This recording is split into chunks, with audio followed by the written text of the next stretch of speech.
Hello and welcome to the Learning to Slay the Beast podcast, a resilience podcast where we talk about all the challenging things that we're working to overcome, like anxiety, health, and relationship issues. My name is Sarah. Welcome to another episode of the Learning to Slay the Beast podcast. My name is Sarah, and I'm happy to connect with you this week. I hope that you are enjoying some crisp fall weather. I know we have Halloween on the way, and I'm sure everybody's getting excited for that. There's been lots of costume ideas bouncing around our house, and hoping that the weather is good as we always do. I know we've had those years where it's just been like a flash rain, and it's been so challenging for trick-or-treating. And then we've also had the most gorgeous days for trick-or-treating. So you never really know, hopefully, whether you're having a party or, you've got children involved in trick-or-treating, that you have a great Halloween. We are going to be speaking this week on healing ourselves and, working with others to heal diet and binge cycles. So I have a guest this week, Anna Surrey. She is a food and body freedom coach, and maybe this does work well with Halloween because I know Halloween can bring up a lot of challenges if you're someone who has struggled with, sweets and things like that over the years. It can be a really triggering time about, how do I eat at Halloween? Do I eat any of the goodies? Do I eat only some? Do I do whatever I want? Do I just try to ignore the whole thing? Do I not buy any candy for the house, right? Like, if you're somebody who's struggled with diet, there's a whole load of approaches, and it can actually be a really loaded holiday. We don't get into that so much in the episode, but I'm just kind of thinking of that in terms of a connection. But Anna is going to help us to understand a little bit more about the diet and binge cycles. She's focused on helping women to heal those cycles and get off that roller coaster, that up and down, for good. She talks a little bit about her story, where some of this messaging comes from around, what is healthy, and then where can we find ourselves in that space. We talk about emotional eating. We talk about what were some of the game changers for her healing in this space, and really just pick her brain all around this topic. I have to thank Anna so much because I had to reschedule this so many times, and she was just so lovely in working with me, and then of course was just a wonderful person to speak to. So thank you so much to Anna, and I hope you enjoy this episode with Anna Surrey. So welcome, Anna, to the podcast. I'm so happy to connect with you today. Thank you. Yeah, me too. I know we had a few goes, and it's great to be here. Absolutely. No, I agree. Perfect time. So why don't we start with you providing a little bit about your background? Yeah, sure. So I feel that in a lot of the coaching space, that a lot of people come to it because they've had their own experience, their own personal experience with a struggle, with a transformation, and that really impacted their lives so that they felt really inspired to share that with the world. And that was certainly the case for me. I'm a intuitive eating and positive body image coach, and I struggled for a really long time with a whole range of eating disorders, which started as a teenager.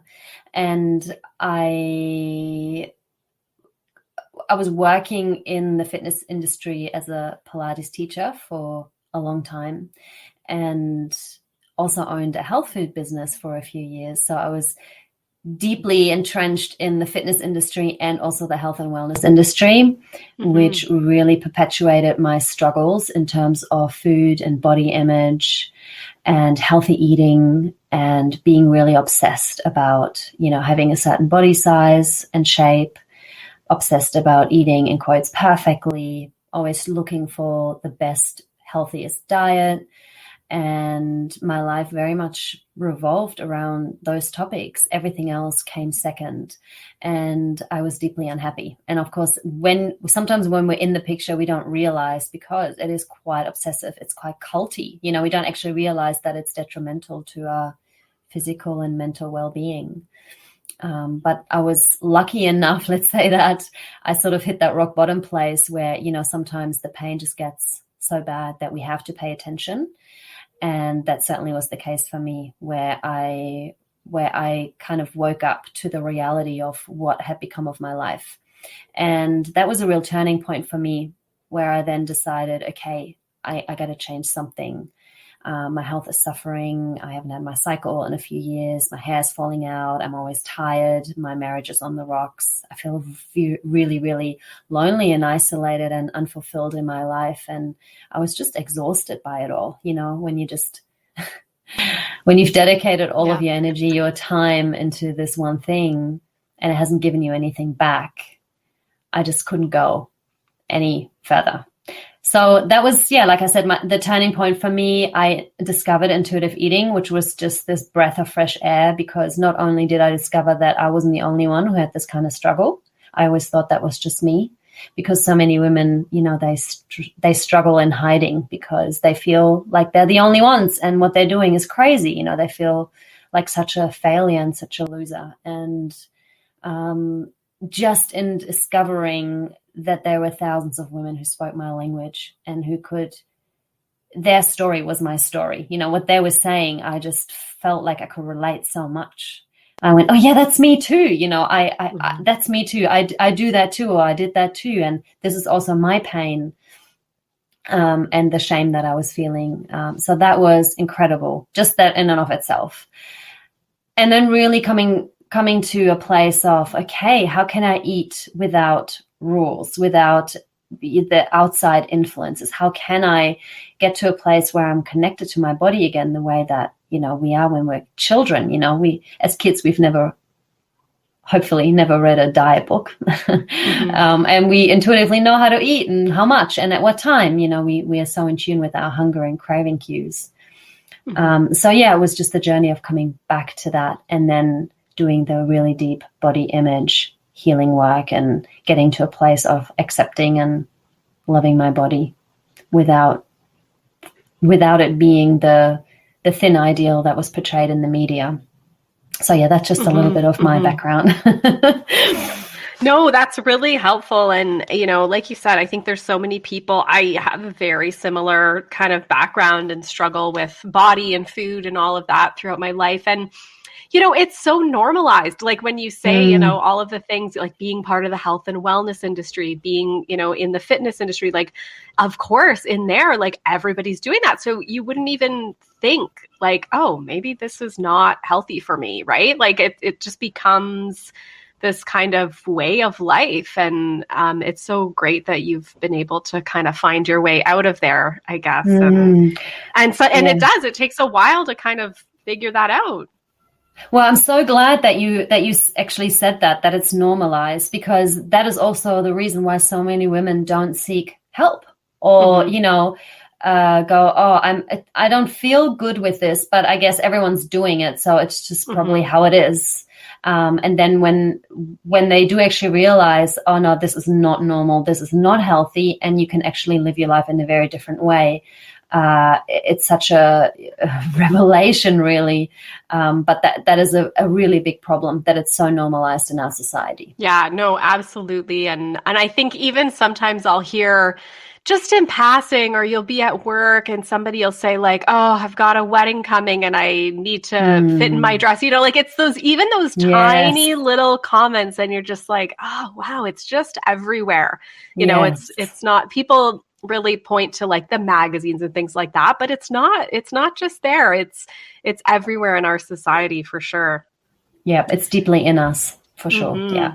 And so what do you then consider to be kind of like a healthy lifestyle in terms of food and exercise? Like, why don't you maybe walk us through a little bit of kind of that intuitive eating mentality and what that looks like, and how people, especially because if you're somebody who's dieted your whole life, you're kind of going, well, then what is the answer? I don't even know. Like, that's right. That's right. And, you know, it's so true what you're saying, because pretty much every woman that comes to work with me, she's saying, okay, I'm done with dieting because I know it doesn't work. I'm done with restricting food. I really don't want to hate my body anymore. But I don't know what to do instead. You know, what's the plan? Yeah. What's the plan? Exactly. And so, you know, I want to preface this by saying that, you know, we're all highly individual. What works for one person doesn't work for another, which is why it is so important, and which is one of the really big principles of intuitive eating, is the body connection piece that I mentioned before, where our own body carries so much wisdom around what foods it enjoys and what foods makes it feel good, at what time, in what quantity. It's the problem is that our head is so full of all the noise, of all the messages, of everything that we've ever read, of all the podcasts we've listened to, and all the so-called experts, you know, that have done all the studies. And, you know, we probably have been bombarded for the, you know, last 20, 30, 40 decades with information, which, by the way, usually conflict each other as well. So it's just a really big mess and confusing. So a really big part of the work is to dial down that messaging in the head, the voice in the head, and dial up the cues and the way that our body communicates with us. So, you know, we gotta first of all just say, okay, I'm done with dieting. I'm done with following specific rules that some stranger put onto me, and basically telling me, okay, this is what your relationship with food is, even though they have no idea what it's like to be in my body, and what age I am, and what country I live in, and what climate I'm in, and how much stress I'm exposed to, and how much I'm moving, and how many kids I have or no kids, you know, what my relationships are like, how much money I have. I mean, all of these factors contribute to the relationship that we have with food. And so only we can know. And it's a skill that we got to relearn. And in order to learn that skill, we first got to go, okay, I'm done with the rules. I'm done putting any more information, outside information, into my head about it. And I'm coming back to my body. And so a big part of it is mindfulness practices that reconnect us with our body. You know, we all have these things called interoceptive signals. I talk about this a lot. So that basically just means our bodies communicate with us through internal signals. So I always give the example of when you need to pee. You know, we all know what it feels like in our body when we need to pee. We don't need to go or figure out, we don't need to read a book about what it feels like when we need to pee. We just know what that sensation feels like in our body. So feeling hunger and having a craving is also an interoceptive signal, but we question it. You know, we never go, when we need to pee, we don't say, well, I peed like 10 minutes ago. I probably shouldn't pee again. You know, we just do it. As you know, if there's a toilet around, or if there's the possibility to pee, if we need to pee. But we don't do that we don't do that with hunger. We go, oh, but I ate an hour ago. I shouldn't feel hungry again. And I mean, I am craving chocolate, but you know, sugar is so bad for you. You know, the head comes in straight away. So it's really about learning to trust those interoceptive signals. So first of all, being able to interpret them. What do they mean? You know, do I need food? Do I need rest? Do I need food? Do I actually need to go for a run? You know, does my body need movement? Or if it's movement, does my body need just gentle stretches, or does it need to go for a bike ride? You know, what kind of stimulation do I need? Or do I really just need to go to bed right now? So these are all the ways that our bodies communicate with us. And the only way to know is to be able to listen to those cues and signals.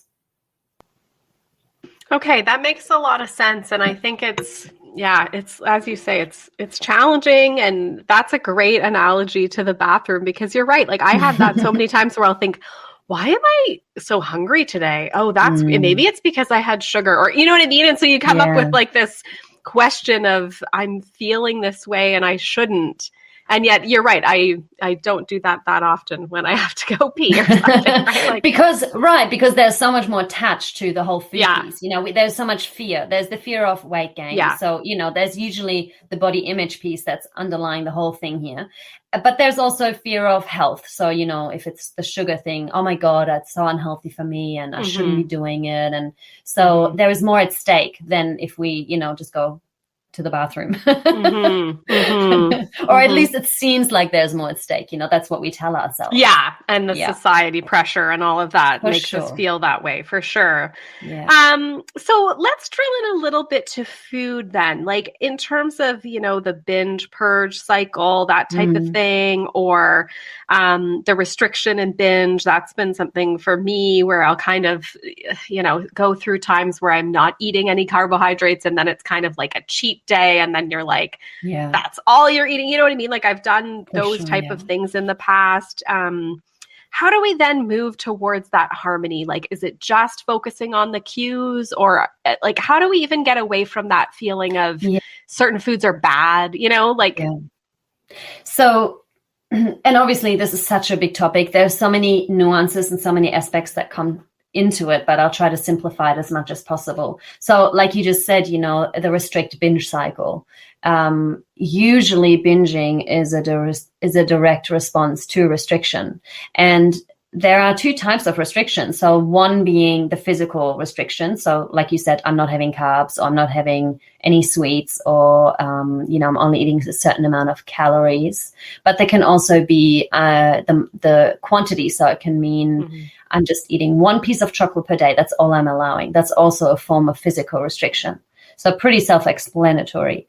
Then we have the mental restriction, which is so much trickier to navigate. That is the guilt, right? So you're allowing yourself to eat all the carbs, but you feel really bad about it. So, you're eating it and you think, I shouldn't eat it. I'm so bad. What's wrong with me? Why can't I control myself? So it's kind of this self-fulfilling prophecy. We have these specific foods that trigger binges. And usually the foods that trigger binges are the very foods that we restrict. So, we can see the correlation there. So the first thing always is to stop with the restriction and to go, okay, I am giving myself full unconditional permission to eat all foods equally without guilt. And I understand that this is much easier said than done, and it takes practice, and usually it takes some support to guide you, because it can be really terrifying when you start to eat these foods, when you've put them in the category of binge foods. And so a lot of it is also about building that trust, because most people don't trust themselves with these foods, because they go, yeah, but once I start eating, I can't control myself. So, the key is really to normalize having these foods, and then they stop having such power over you. That's food habituation. There's quite a few studies done on food habituation. There's one example that comes to mind where parents who participated in the study put a jar of M&Ms on the kitchen counter or table that was always full for the kids to have whenever they want it. And you can imagine at first the kids went nuts for it. Oh my God, all the M&Ms, like amazing. They would just, stuff their faces with M&Ms. But then after, I can't remember the exact days, but it was less than a week, the kids then just couldn't have cared less about the M&Ms anymore. And the jar was hardly emptied or touched, because it was no longer special, because they could have M&Ms all of the time. So, it's a shift from deprivation mentality of, the restriction of when we ask ourselves the question, can I have that? Am I allowed to have that? It's a restrictive way of thinking around food. Whereas when we come into the freedom mentality, then it's about, okay, now that I know that I can have any food, let's say cookies. I know that I can have cookies every single day for the rest of my life. Do I really want cookies right now? Because then we have that autonomy back, and we can actually make that informed decision based on, us being in touch with those interoceptive signals that I was talking about before. Now we can actually check in and go, oh yeah, I can have cookies, I can have cake, I can have ice cream, I can have potatoes, I can have pizza. But do I want that right now? What does my body want right now? When we stop restricting these foods, then it doesn't feel like we don't have that last supper mentality, because every time that we restrict something, eventually we're going to give in, right? We've all been there. We tell ourselves, I'm done eating sugar. Oh my God, I've told myself that so many times. This is the very last time I'm ever eating sugar for the rest of my life. I literally believed myself when I said, this is the last time forever that I'm eating chocolate. I'm never eating chocolate ever again. I really believed it because I had to believe it in that moment to not go crazy because I was, face down in the chocolate. So we just, by just restricting, these foods have that power over us. Eventually we're going to give in to the craving. It's only a matter of time, even if it's, a month or maybe 3 months or maybe 6 months or maybe a year, but eventually we're going to give into the craving of the foods that we've been restricting. And then we feel really bad. And then we tell ourselves, okay, this is the last time. And then if we think, okay, if this is really the last time that I'm ever going to eat sugar again or chocolate or cake, then I might as well go for it now. And then we end up in a binge. Mm-hmm. And then we feel really, really bad about it. And we tell ourselves, okay, well, it was the last time until, a month later or a week or a day or 3 months or 6 months or a year, we end up in that exact same place. So we know already that strategy is not a sustainable long-term strategy. We can control it for a certain amount of time, but eventually it's going to backfire. So long story short, allowing all foods equally really is the answer to overcoming and stepping out of that restrict binge cycle. And so how does it then fit in terms of, like, a lot of times I know that, like, when I have, say, a smoothie for breakfast and I put, a good protein in it, and I usually put like greens and, that kind of stuff, like, I do feel pretty good. Like, I get a nice energy from it and I don't feel sluggish, compared to if I had like toast or something like that.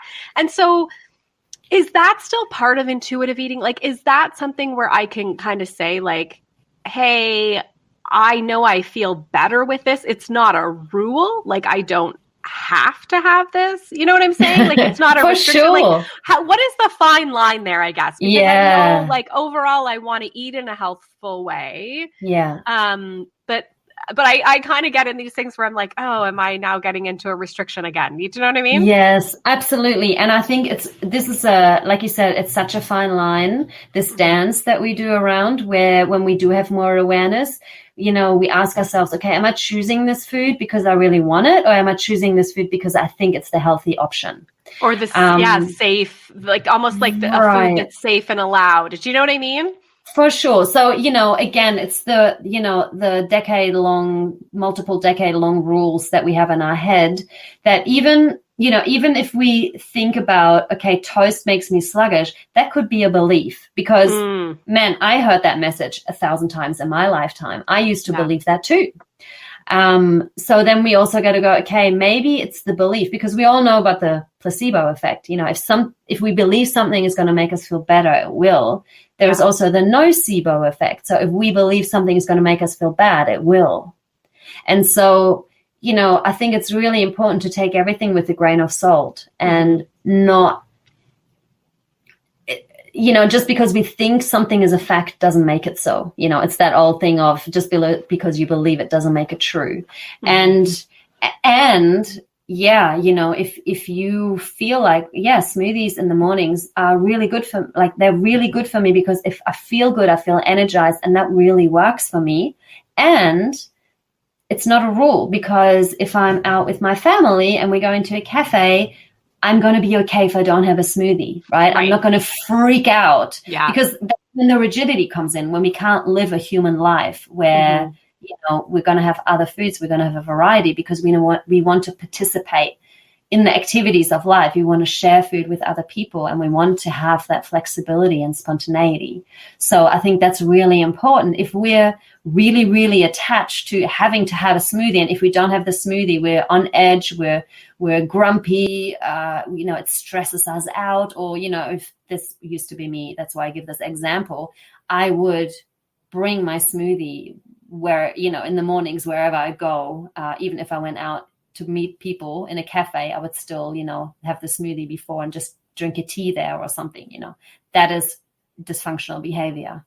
That is, being really, really afraid to just live a little, let's say, and enjoy sharing a meal with other people, even if it doesn't fit into the category of, what would be my preferred choice, if that makes sense. I think that makes a ton of sense. And that's exactly what I'm thinking. Like I went through a period where I would have done that. I would have brought a protein powder and had that in the car right before I went in or something like that. And then been like, okay, I'll still be here, or declined. Like I often found eating out really stressful. Like I would be like, you know what, let's just eat at home. And Absolutely. then I can, have my control or whatever. So yeah, that makes a lot of sense. And I think just to add on as well, the stress over having to eat in quotes perfectly and always right and always clean, the stress of that puts on your system, on your body, on your digestive system is probably more harmful than just going out and eating a sandwich. You know what I mean? Yeah, because the state that we eat in has such a direct impact on how that food lands in our body and how it's digested. If we eat in a stress response, we're not going to, we all know this, if we're in a fight or flight, the digestive juices are not going to be flowing. And then, it's not called rest and digest for nothing. So if you picture these two scenarios, say you're in Italy and you're in a restaurant with your family, and this restaurant is supposed to have the most incredible pizza in all of Italy. And you're all excited. Everyone's just pumped for this pizza and it's coming out and it's so delicious. And you're all, taking a bite and going, oh my God, this is the best. And you're in this restaurant and there's the music and you're drinking red wine and you're on holidays. And it's just such a beautiful experience. Whereas if you're sitting at home and eating your quinoa salad with kale by yourself whilst everyone out is out, where everybody else is out, you know what I mean? Yeah, so different. Because we're not, when we talk about health, we're not just talking about nutrition that goes into your body. We're also talking about health of life, like quality of life. Because, so many people and a lot of dieters, and that was me too, and I'm still unlearning the perfectionism, the type A personalities. We always want to do everything right. We want to do it perfect. We very much live in that black or white mentality, whereas life doesn't happen in black or white. It's never going to be perfect. So if we can just embrace that messy gray middle and go, yeah, that's where life happens, and I'm not going to always be able to eat perfect. And I know that people who can eat the most perfect, clean, healthy, organic, unprocessed diet still get sick and die.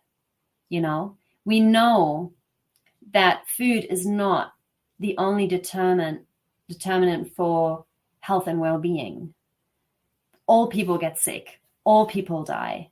And if we can just lighten the load a little, take off that pressure a little to be so perfect, or having to be so perfect all the time when it comes to food and exercise, and just trying to perfect it, and just, relax a little and let the body unwind.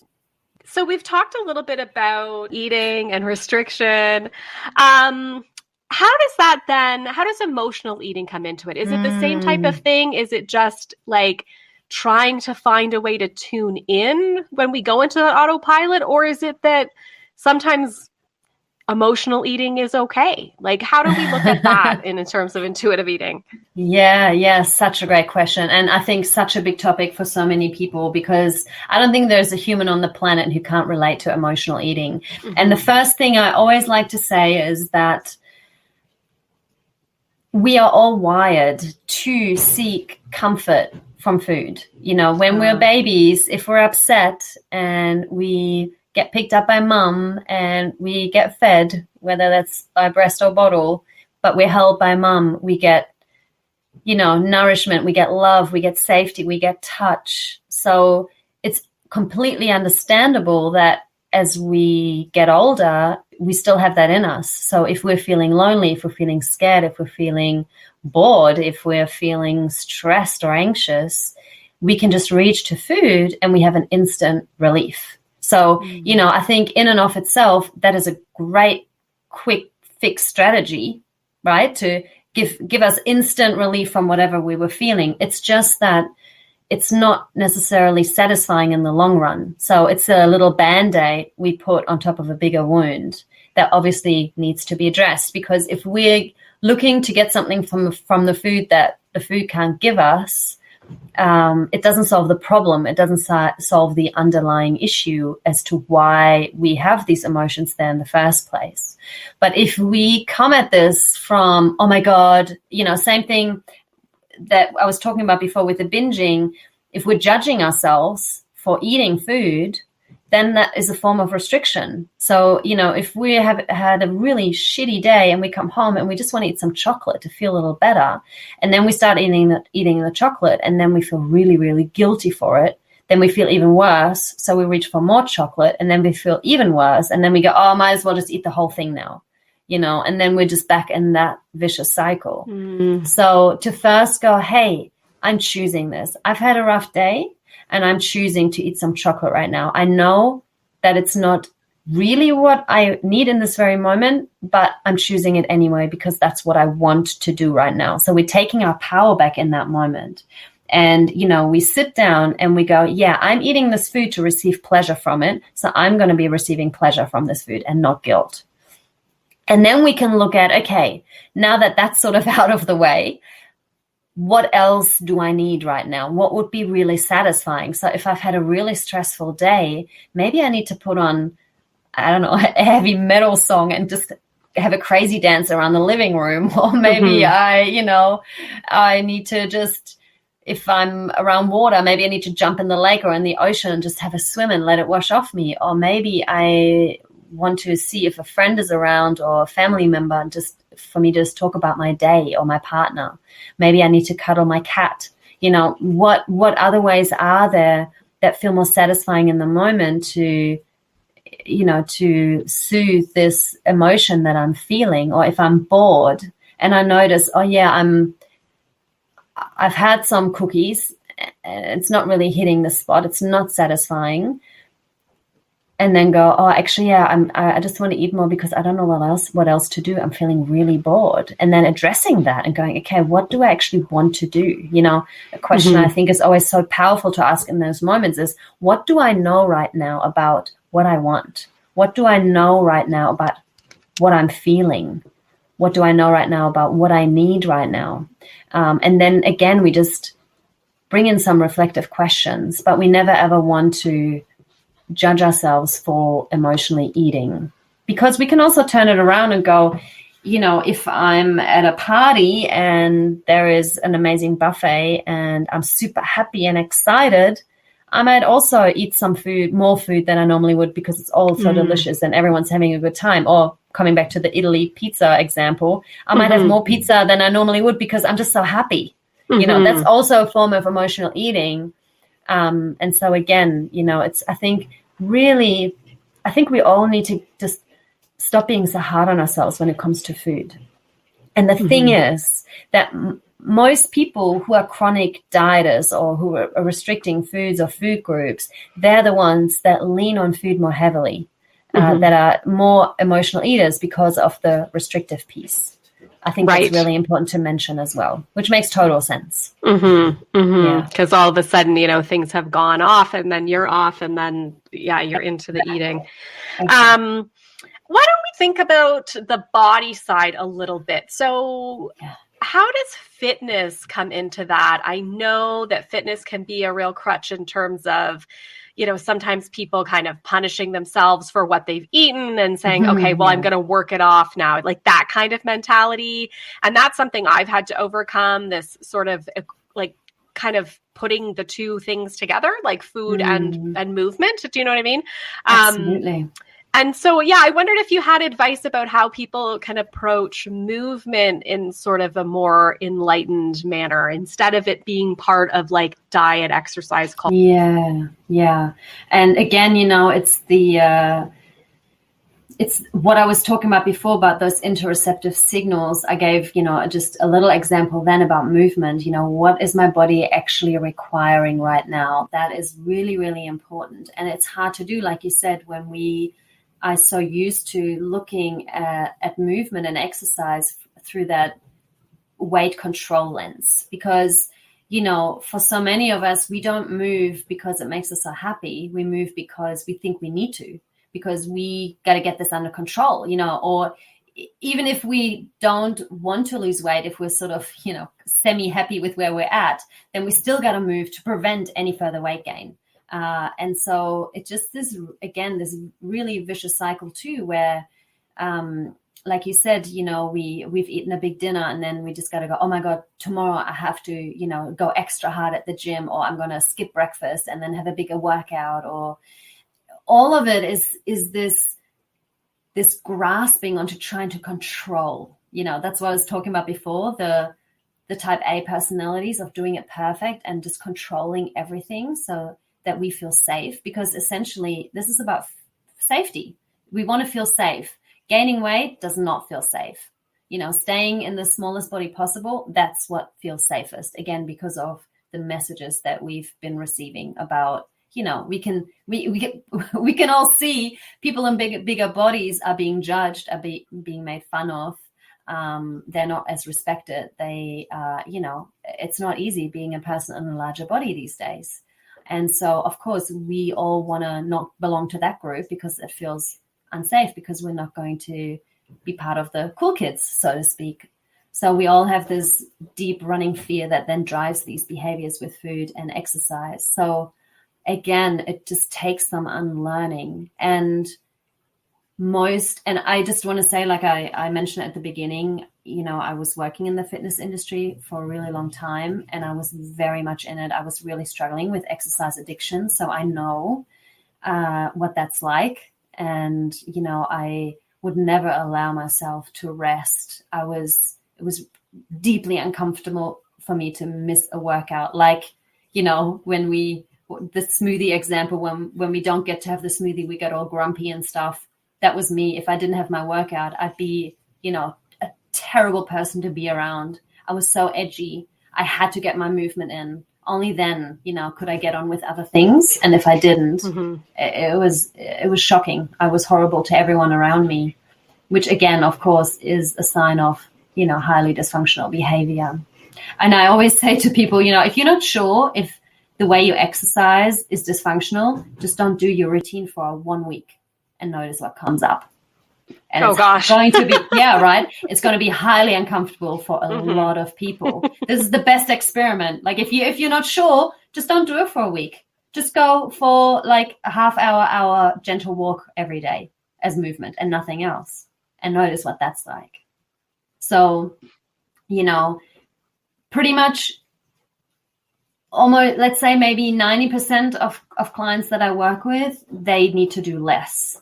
They're in, again, just fight or flight, pumping on adrenaline, because their body never, especially for women, this example is so common, intermittent fasting and then working out in the mornings and doing HIIT and, really hardcore kind of workouts just ruins women's hormonal health.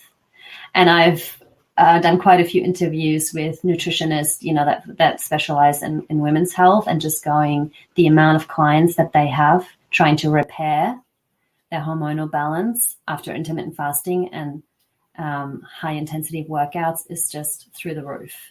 And so I think a lot of people will say, yeah, but I feel so good and I feel so energized after it. Yeah, that's adrenaline talking. You're on a high.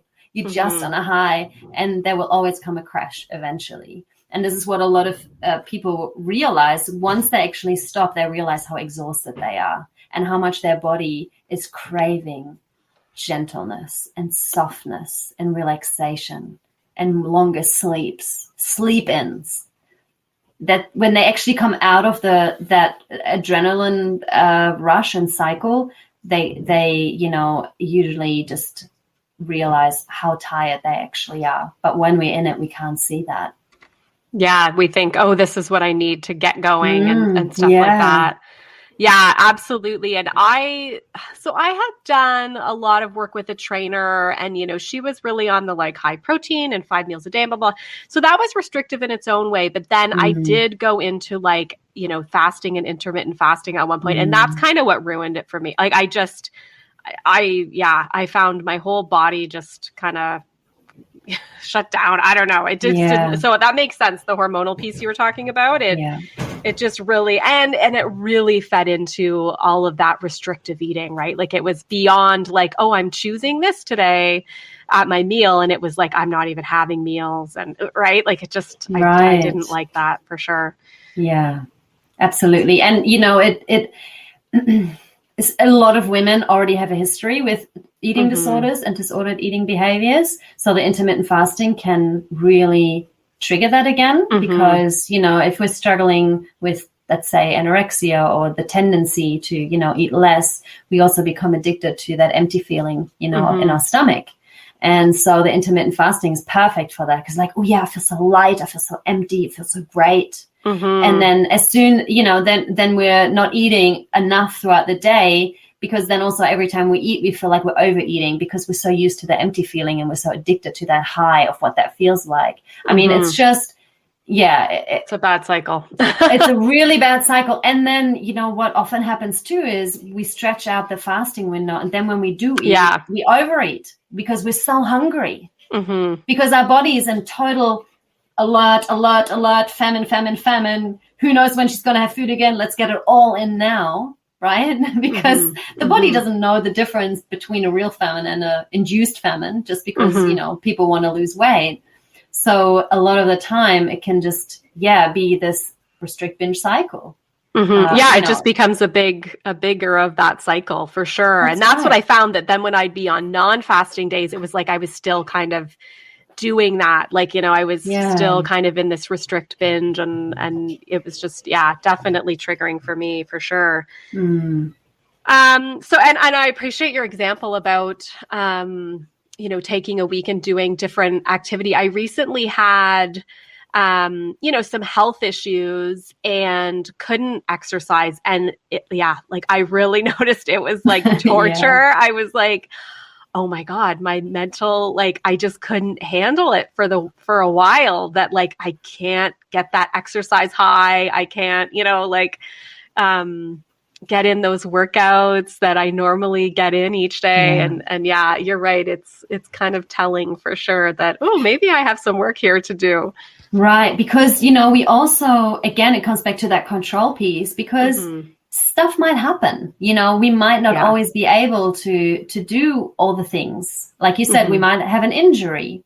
We might, get sick, or, we might move and there's no gym. I don't know. There's all these things. It comes back also to wanting to control our body size, right? That it's also out of our control. We might fall pregnant. We might, again, get sick. We might have an injury. And then how do we deal with the unpredictability of life? Because life is uncertain, and around the corner could be something that throws us out of our routine. Do we want to constantly live on edge in the fear of what might happen? Or can we go, okay, I'm going to be all right no matter what happens. I'm going to be all right no matter what happens. I adapt, and I'm not so attached to, being a certain weight or having a certain exercise routine. I'm going to be okay if there's no organic, oatmeal available. I can eat the non-organic, you know what I mean? So we just, we just come out of that rigidity in all areas. And then life just becomes a lot more enjoyable, because it is only a matter of time until our, perfect routine is going to be disturbed. That's just the nature of life. Yeah. And so, we're all going to have to be faced with that at some point. None of us get a free pass. Yeah. No, it's true. It's true. Whether it's you, your family, like something happening in family or job or anything, right? Like there's so much that can take us. And I think if you are, like you mentioned, a type A person, you're kind of always applauded for being able to be that rigid. Like, it's like, well, we're supposed to hit our exercise goals. Like society kind of is always like, yes, exercise more. Oh, don't let the excuses get in your way. Like there's that. And so it definitely feeds into keeping that going, right? Yeah. It's again what you said right at the beginning about what's normalized. What's normalized around what is apparently healthy eating, and what's normalized, what's apparently healthy movement and exercise routines. For sure. Which is, often highly dysfunctional. Yeah. And so let's talk a little bit more about the healing piece. Like, can you tell us, like, what are some of the game changers that you would consider helped you really in your healing journey? Was there, whether it's like a mentality or like something that you tried, a certain mindfulness technique that you've used? What would you say are a few things that people could focus in on? Yeah. So, of course, again, it's highly individualistic. It just depends on where people are. I think for me was the actual fact that I was at that place, that rock bottom place, where I just said, okay, I don't care anymore what it takes. I don't care what I have to do, because that made me really suggestible. You know, I was working with someone who was supporting me, and I was even at that place where I said, I don't care what happens with my body. I don't care if I gain weight. And, you know, I was working as a Pilates teacher in front of a mirror, wearing tight clothes, in front of, 20 people who'd known me for many, many years. And I was gaining weight, and I was really, really uncomfortable. But I had made that commitment and said, yeah, but I don't want to go back to what it was. I'm not prepared to live like that anymore. And that to me was a really massive contributing factor to my healing. And, I'm not saying that everybody has to get to that place, but it's certainly helpful, because whenever, you probably know this, whenever we embark on change or, want to transform something, it's going to be uncomfortable because it's different to what we're used to. It's unfamiliar. It feels wrong. And so we probably want to go back to the safe diet. We want to go back to that structure because that's where we feel safe. But if we have that strong conviction that the price we pay to live that lifestyle, we're no longer prepared to pay that price, then we have that motivation to keep going and trust this process. So that was a really big one for me. I would highly recommend for anyone who's sort of, they're in that kind of uncomfortable place and go, yeah, okay, the diet thing isn't really working for me anymore. I'm not really happy. There are some great resources, the intuitive eating book, the classic intuitive eating book, the original is so helpful. I would highly recommend every person on the planet read that book. So that's a really great place to start. That really helped me.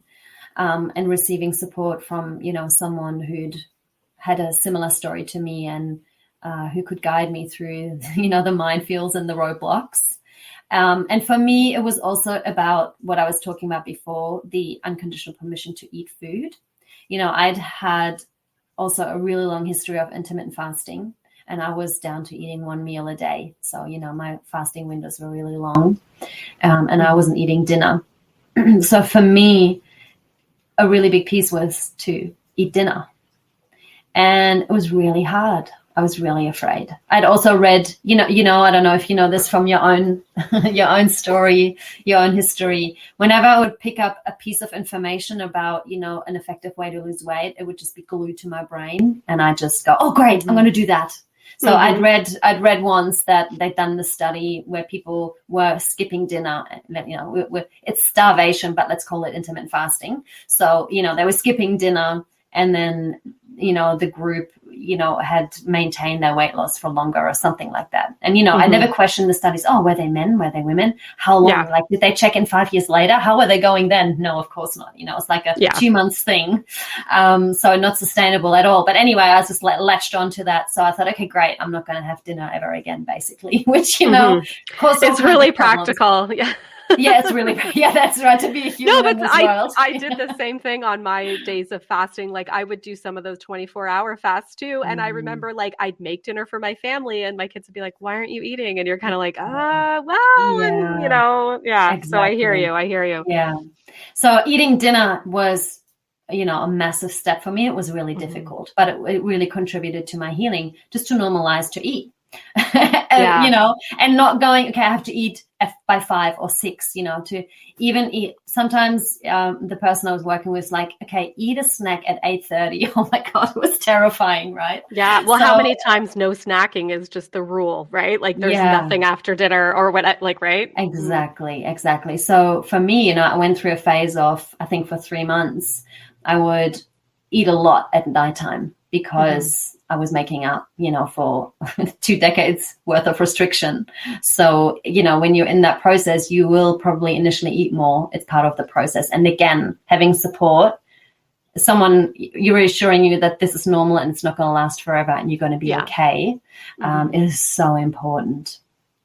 Yeah. No, that makes a lot of sense. And even when you said about, being a Pilates teacher and kind of gaining weight in front of people, like I feel like I almost want to say to some people, like, it's not a failure. Like I've intentionally gained some of this weight back. And yet I'm like, oh my gosh, like I can't say that to people, but you feel like they're judging you, kind of thinking like, oh, see, she couldn't maintain it, or you know what I mean? And right. It's like, but I chose to get off this wheel, like I've chose to try to heal myself, and the people don't see it that way. No, and we also have to remember, and I had to remind myself of that too, that whenever people comment on other people's weight, it's because of their own insecurities. They're just projecting all of their own stuff onto you, because otherwise you wouldn't have to say anything about it.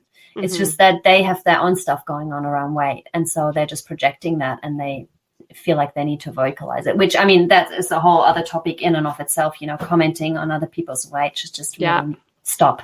I think we should be really done with that now. I agree. And that's been a big thing that I've changed, is I don't say that kind of thing to people anymore. Like, because I went through so many periods where, as a teen, I lost a lot of weight. And that was all anybody ever said to me was, oh my gosh, like, my aunt, like everybody, my aunts, like older people, like, how did you do it? Wow. Yeah. And then again, after I had my daughter, went through a big weight loss and fitness kind of thing, and that's when the disordered eating got really bad for sure. But I mean, that was just constantly from people, and so it's not good. Like I try not to comment on anybody's size or fitness or what have you. Maybe if it was like, wow, you ran a 5K, great for you. Like it's more of an accomplishment compared to your body, right? Like and it really comes down to that topic of, or that issue of objectification, that we're so identified with the size of our body as if that's all that we are, and really have our sense of worth and lovability tied up with our size. Yeah. And, we're always going to lose, because again, our body is not designed to stay the same forever. We're not meant to have the body of a 20-year-old when we're 60 or 80. Some people have a similar weight all their lives, but a lot of people don't. But it's, again, been so, normalized, women going through menopause going, I'm beating the weight gain. And, instead of thinking, oh, hang on, our bodies are highly intelligent creations. What if we just didn't interfere and just let our body manage weight, because that's what, they know how to do, maybe we're meant to gain some weight. Maybe it's for health reasons, but because of all the fat phobia and because of all the, the fear, because of, I'm only good, I'm only worthy, I'm only going to be admired, I'm only going to be loved and desired in a certain body size, because of all of that conditioning, we want to fight it as much as we can. And that's really when so many of the problems start. So, I think, the body image piece is a whole nother episode.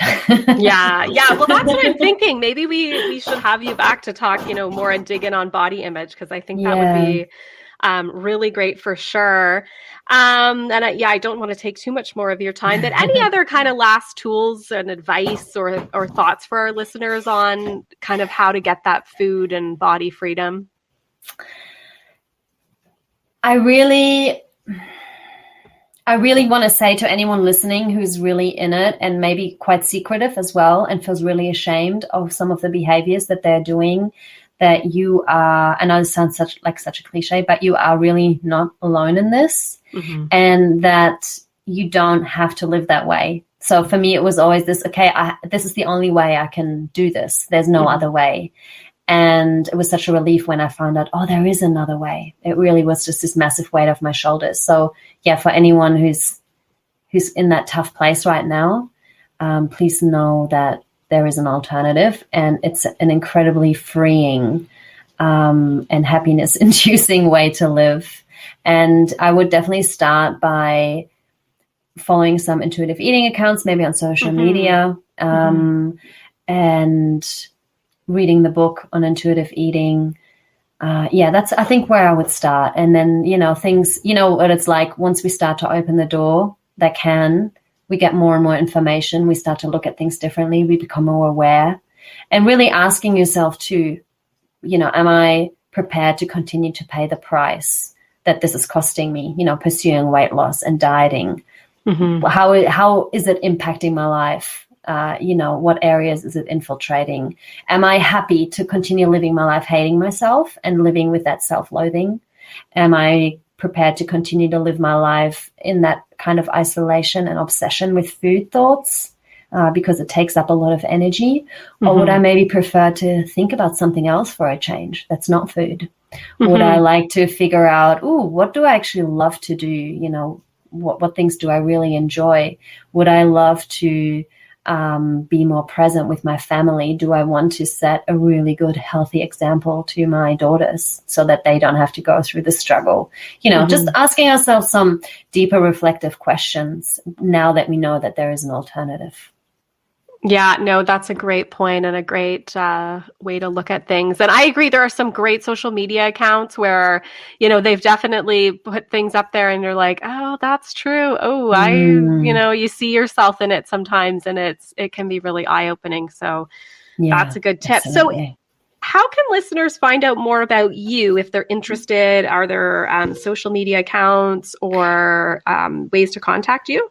Yeah, so speaking of social media, I mainly am on Instagram under I am Anna Surrey. Surrey is like the county in England, Surrey. And I'm just in the process of creating a really great free training that will be available there soon too. So, great. That's people can awesome. find me there, and I'll share very generously on there and authentically and real and raw. So, people coming there will get a lot of value. Perfect. Okay. Well, thank you so much. And I've really appreciated this chat today. And like I said, I think we should definitely do it again and dig a bit more into body image. I think there's so much more there. Yeah, that would be incredible. Thanks so much for having me, Sarah. Thank you. Thank you so much to Anna Surrey for speaking with us this week. Again, I know she was so patient with me. And even during the episode, right, 25 minutes in, we had a technical glitch that booted us off the recording server. So she was just so patient. We were able to come back on and get the rest of the episode. But really appreciated speaking with her, and I would love to have her back to talk a little bit more about body image, as I know that is just such a big topic and can be something that many people need to spend some time working on, and it wasn't something that we were able to get into as much. So if you do want to contact Anna, as she said, one of the best ways is through Instagram at I am Anna Surrey, and Surrey is Surrey. That's a great way to connect with her. Also, you can, I'm sure, search her up online, as I've done, and come up with, she's got Facebook, she's got a number of things on there that can help you to track her down if you'd like to get more information about some of the services she provides. So once again, I hope you have a great week, wonderful Halloween, and we will talk soon. Thank you for listening to the Learning to Slay the Beast podcast. Please keep in mind, this podcast is not intended to be medical or professional advice. If you'd like to hear more from me, you can follow me on social media, Instagram and TikTok at Sarah Lady Gluten, or Facebook, Sarah_gluten-free lady. You can also visit my website, which includes author information, speaking information, and more info on the podcast at www.se-german.com. If you like the podcast, please feel free to review the podcast on your favorite platform and also subscribe, because it means that it will show up for you every week on your favorite podcast platform. Also, we've just started to have the ability to support the podcast. You can find this link in my Instagram bio or visit Ko-fi, ko-fi.com/learning to slay the beasts. Thanks again for listening, and have a great week.